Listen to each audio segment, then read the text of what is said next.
Öydeki ö.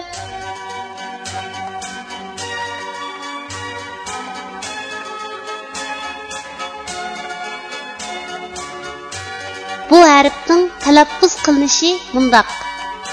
Ö.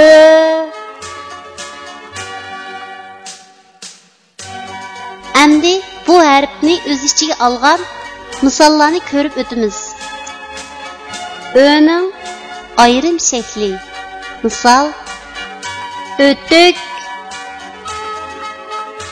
Ö'ning ayrim shakli. Misol: döşe. Ö'ning oyog'idan olinadigan shakli. Misol: ko'z. Ö'ning oyog'idan olinadigan shakli. Misol: qora o'rik.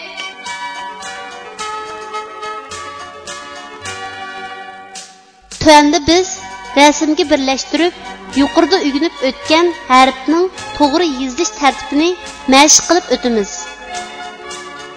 O'tök. Ö harfining ayrim shaklining yozilish tartibi.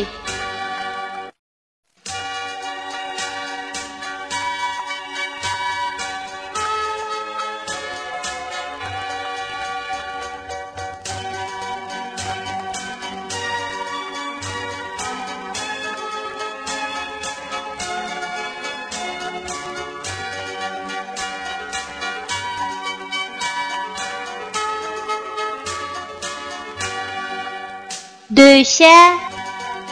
Ö harfining ayrim shaklining yozilish tartibi.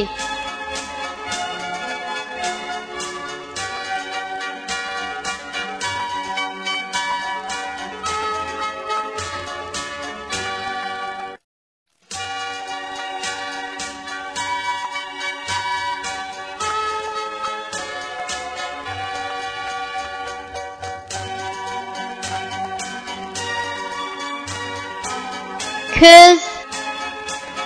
Ö harfining oyog'idan olinib keladigan shaklning yozilish tartibi.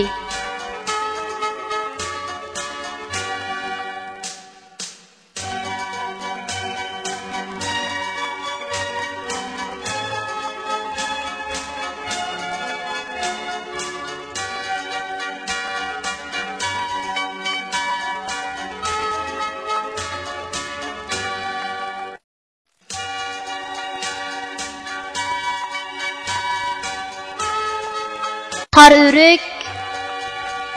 Ö harfining oyog'idan olinib keladigan shaklning yozilish tartibi.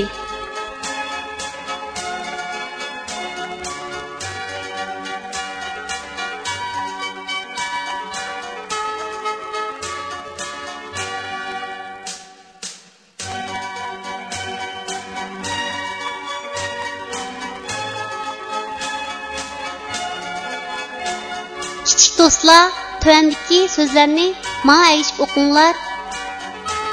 To'p. O't. O'z. So'z. O'tna. O'tna.